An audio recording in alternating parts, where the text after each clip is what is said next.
Hello दोस्तों, इस video में हम पढ़ेंगे क्लास 10th का मैथ्स का चैप्टर 6 जो है त्रिभुज। तो इसमें पढ़ना है हमको त्रिभुज का समरूपता और समरूप आकृतियाँ।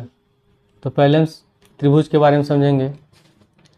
तो त्रिभुज को हम दो आधार पर विभाजित करते हैं। एक होता है भुजा के आधार पर और दूसरा होता है कोण के आधार पर। तो भुजा के आधार पर जो होता है उसमें भुजा के आधार पर त्रिभुज तीन प्रकार के होते हैं। पहला होता है विषम बाहु त्रिभुज। विषम बाहु त्रिभुज किसको कहते हैं? ऐसा त्रिभुज जिसकी तीनों भुजाएं का माप अलग अलग। जैसे मान लेते हैं ABC त्रिभुज है और इसका भुजा का माप कुछ और है, इसका कुछ और माप है, इसका कुछ और है। यानी कि मान लेते हैं 3 है, ये 4 है, ये 5 है। तो तीनों भुजाओं का माप अलग अलग हो जा रहा है। तो ऐसा त्रिभुज जिसके तीनों भुजाओं का माप असमान होता है, यानी कि बराबर नहीं होता है, तो उसको हम कहते हैं विषम बाहु। ठीक है। दूसरा होता है समद्विबाहु। समद्विबाहु त्रिभुज। समद्विबाहु त्रिभुज में क्या होता है? त्रिभुज की दो भुजाएं आपस में बराबर होती हैं। जैसे ये दोनों आपस में बराबर हो गया, या ये दोनों अगर बराबर हो तभी। तो अगर त्रिभुज की दो भुजाएं आपस में बराबर हो तो उसको कहते हैं हम समद्विबाहु। तीसरा होता है समबाहु।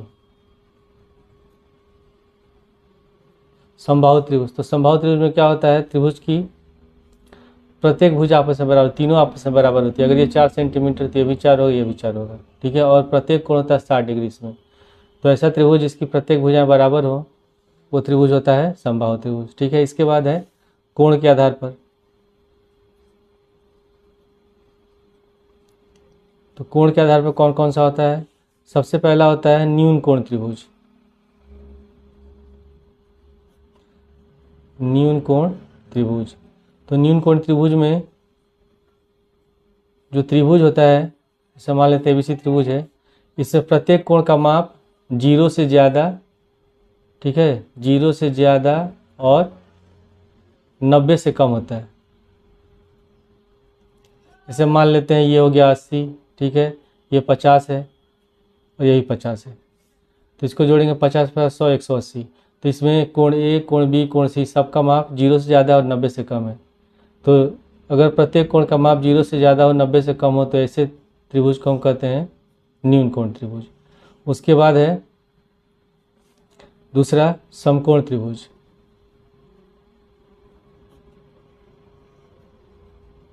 तो समकोण त्रिभुज में क्या होता है? समकोण त्रिभुज में त्रिभुज का एक कोण 90 डिग्री होता है। ठीक है। ये कोण 90 डिग्री होगा और बाकी दो कोण जो होते हैं वो न्यून कोण होते हैं। इसके बाद होता है अधिक कोण त्रिभुज। अधिक कोण त्रिभुज। ठीक है। तो अधिक कोण त्रिभुज में क्या होता है? इसका एक कोण का माप 90 डिग्री से ज़्यादा, ठीक है, 90 से अधिक और 180 से कम होता है। ठीक है। तो इस कोण का माप 90 से ज़्यादा होगा, 180 से कम होगा, तो ऐसे त्रिभुज को हम कहते हैं अधिक कोण त्रिभुज। इसके बाद पढ़ना है हमको इसमें समरूप आकृतियाँ। समरूप आकृति। तो समरूप, जैसे कि पहले हम लोग ने पढ़ा था इसके पहले सर्वांगसम। तो सर्वांगसम में क्या होता है कि अगर दो आकृति हैं, दोनों का आकार, ठीक है, आकृति और आकार दोनों शेप और साइज, शेप, ठीक है, और साइज दोनों आपस में बराबर होता है। जैसे ये हो गया शेप, ठीक है, जैसे दो वर्ग बना दे रहे हैं, ये मान लेते हैं ये भी वर्ग है, ये भी वर्ग है। तो इसमें दोनों का ये शेप हो जाएगा, दोनों का शेप एक जैसा है, यानी कि दोनों वर्गाकार हैं, लेकिन साइज दोनों का अलग अलग, ये छोटा है ये बड़ा है, तो ये इसको कहते हैं हम लोग साइज। तो सारांश में क्या होता है? दोनों का जो शेप और साइज है एक जैसा होता है, यानी कि अगर ये 10 है तो ये भी 10 होगा, ये, और प्रत्येक को 90 डिग्री, यानी कि चारों भुजा आपस में बराबर होंगे, इसका भी। और जब हम समरूप आकृति देखते हैं तो समरूप आकृति में क्या होता है?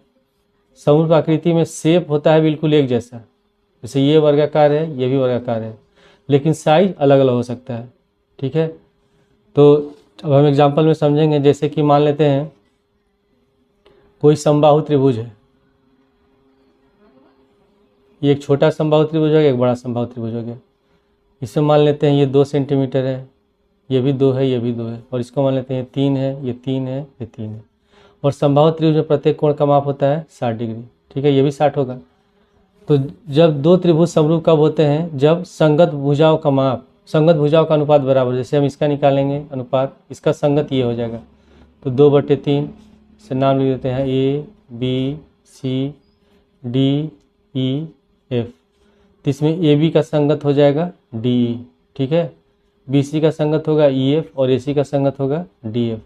तो अगर हम AB और DE का निकालते हैं अनुपात, यानी कि AB बटे अगर DE निकालते हैं तो कितना हो जाएगा? ये 2/3 हो रहा है। उसी तरह BC बटे EF निकालेंगे तो ये भी 2/3 आएगा, AC बटे DF निकालेंगे तो ये भी 2/3 आएगा। तो जब दो त्रिभुज के संगत भुजाओं का अनुपात बराबर हो और संगत कोण भी बराबर हो तो उसको हम कहते हैं समरूप आकृति। जैसे कि और एग्जाम्पल समझ लेते हैं, मान लेते हैं ये हो गया वर्ग, ठीक है, प्रत्येक कोण 90 डिग्री है, ये 4, ये भी 4 सेंटीमीटर, ये भी 4 सेंटीमीटर, ये भी 4 सेंटीमीटर, और फिर हम बना लेते हैं एक आयत ऐसे, ये 90 डिग्री हो गया, ठीक है। इसको 3 मान लेते हैं, ये 3 है, ये 5 है, ये 5 है, क्योंकि आयत की समूह भुजाएं आपस में बराबर होती है। तो इसमें हम देख रहे हैं इसके संगत कोण तो आपस में बराबर, प्रत्येक कोण 90 डिग्री है, लेकिन जो संगत भुजा है उसका अनुपात बराबर नहीं है। 4 है, 4/3 हो जाएगा, ठीक है, ये 4/5 हो जाएगा, ये 4/5 हो जाएगा, ये 4/3 होगा। तो इन दोनों का अनुपात, ठीक है, और इन दोनों का अनुपात आपस में बराबर नहीं है, तो ये आकृति समरूप नहीं होगा, ठीक है। अब इसमें हम समरूपता में हम लोग को जो प्रमेय पढ़ना है उसमें है थेल्स प्रमेय है, ठीक है, उसको हम कहते हैं आधारभूत समानुपातिक प्रमेय कहा जाता है। थेल्स में पढ़ना है। फिर हम लोग को समरूप सिद्ध करने के लिए पढ़ना है जो प्रमेय है एंगल एंगल साइड समरूपता पढ़ना है। उसके बाद साइड एंगल साइड पढ़ना है, ठीक है। फिर और हम लोग क्या पढ़ना है? एंगल एंगल पढ़ना है, ठीक है, साइड साइड साइड पढ़ना है। ये 4 हम लोग को समरूपता प्रमेय पढ़ना है, और साथ ही साथ क्या पढ़ना है? थेल्स प्रमेय पढ़ना है। तो इनकी सहायता से हम दो त्रिभुज को सारांशों सिद्ध कर पाएंगे, समरूप सिद्ध कर पाएंगे। तो जो समरूप होता है, समरूप का ऐसे होता है, सिंबल बनता है चिन्ह, ठीक है। तो जो अगर मान लेते हैं जैसे एक वृत्त हो गया ये, और दूसरा वृत्त ये हो गया, इसकी त्रिज्या है 2 सेंटीमीटर और इसकी त्रिज्या है 4 सेंटीमीटर। तो दोनों की आकृति समान है, दोनों गोल है, ठीक है, लेकिन आकार अलग अलग है, ये छोटा है, ये बड़ा है। तो अगर हम दोनों की त्रिज्याओं का अनुपात निकालें तो 1/2 आएगा, ठीक है। इसी आकार का दूसरा भी निकालेंगे 1/2 आएगा, ठीक है। तो ये जो दोनों अगर अनुपात बराबर होगा तो ये सब क्या हो जाएंगे? तब ये हो जाएगा समरूप आकृति होगा, ठीक है। अब इसके बाद हम एक्सरसाइज को करेंगे।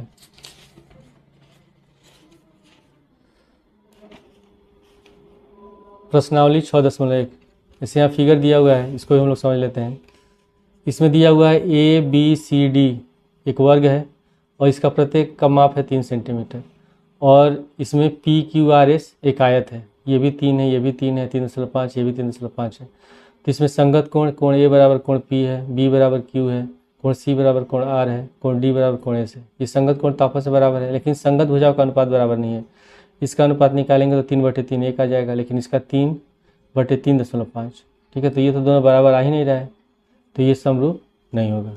उसी तरह इस में आ जाते हैं, इसमें देखते हैं कि यहाँ 2.1 है, तो यहाँ 4.2 है, ये भी 4.2, ये भी 4.2 है। अगर सबका अनुपात निकालेंगे तो आएगा 1/2, इसका भी आएगा 1/2, 1/2, 1/2। भुजाओं का अनुपात तो बराबर हो रहा है, लेकिन इसमें संगत कोण बराबर नहीं है। वर्ग है तो यहाँ 90 डिग्री होगा, यहाँ भी 90 होगा, यहाँ भी 90 होगा, यहाँ भी 90 होगा, लेकिन यहाँ ये 90 नहीं है, ठीक है। तो संगत भुजा तो बराबर, लेकिन संगत कोण आपस में बराबर नहीं है, संगत भुजाओं का अनुपात बराबर है लेकिन संगत कोण आपस में बराबर नहीं है, तो ये दोनों आकृतियाँ समरूप नहीं है, ठीक है। अब हम एक्सरसाइज तो करेंगे। तो प्रश्नावली 6.1 में पहला क्वेश्चन दिया हुआ है कि कोष्ठकों में दिए शब्दों में से सही शब्दों का प्रयोग करते हुए रिक्त स्थानों को भरिए। पहला लिखा हुआ कि सभी वृत्त होते हैं, तो सभी वृत्त कैसे होते हैं? समरूप होते हैं, ठीक है, क्योंकि हम इसका अनुपात निकालेंगे तो त्रिज्याओं का अनुपात निकालेंगे हमेशा बराबर आएगा। इसके बाद है दूसरा में दिया कि सभी वर्ग होते हैं, तो सभी वर्ग अभी मैंने बताया सभी वर्ग कैसे होते हैं, सभी वर्ग होते हैं समरूप होते हैं। इसके बाद सभी त्रिभुज समान होते हैं, समरूप होते हैं। तो कौन कौन से त्रिभुज होते हैं? केवल समबाहु त्रिभुज। समबाहु त्रिभुज क्या होते हैं? समरूप होते हैं। उसके बाद दिया है कि भुजाओं की समान संख्या वाले दो बहुभुज समरूप होते हैं यदि उनके संगत कोण कैसे होने चाहिए? बराबर होने चाहिए। और उनकी संगत भुजाओं कैसे होनी चाहिए? समानुपाती। समानुपाती मतलब संगत भुजाओं का अनुपात बराबर होना चाहिए। उसके बाद निम्नलिखित युग्मों में से दो भिन्न भिन्न उदाहरण दीजिए। हमको बताना समरूप आकृतियाँ क्या होगा और ऐसी आकृतियाँ जो समरूप नहीं है। तो समरूप आकृति के लिए हम क्या करेंगे? दो वर्ग बना देंगे तो समरूप हो जाएगा, और ऐसी आकृतियाँ जो समरूप नहीं है तो एक वर्ग बना देंगे और एक आयत बना देंगे। ठीक है। इसके बाद क्वेश्चन नंबर 3 में लिखा हुआ है कि बताइए कि निम्नलिखित चतुर्भुज समरूप है या नहीं है। तो इसमें यहाँ जो चतुर्भुज है ये सम चतुर्भुज है। ठीक है, PQRS। इसमें प्रत्येक भुजा का माप है 1.5 और ये है वर्ग। इसमें प्रत्येक भुजा का माप है 3 3 3 3। और निकालेंगे अनुपात 1.5/3 तो 1/2 आएगा, इसका भी 1/2 आएगा, इसका भी 1/2 आएगा और इस वाले का भी 1/2 आएगा। लेकिन यहाँ संगत कोण यहाँ सबका 90 है, लेकिन इसका संगत कोण इसके बराबर नहीं है। P का संगत कोण A के बराबर नहीं है, Q का संगत कोण B के बराबर नहीं है, R का संगत कोण C के बराबर नहीं है। तो इस तरह का जो आकृति होगा ये दोनों समरूप नहीं होगा, क्योंकि केवल संगत भुजाओं का अनुपात बराबर है। ठीक है, और संगत कोण आपस में बराबर नहीं है, तो इसलिए ये समरूप नहीं होगा।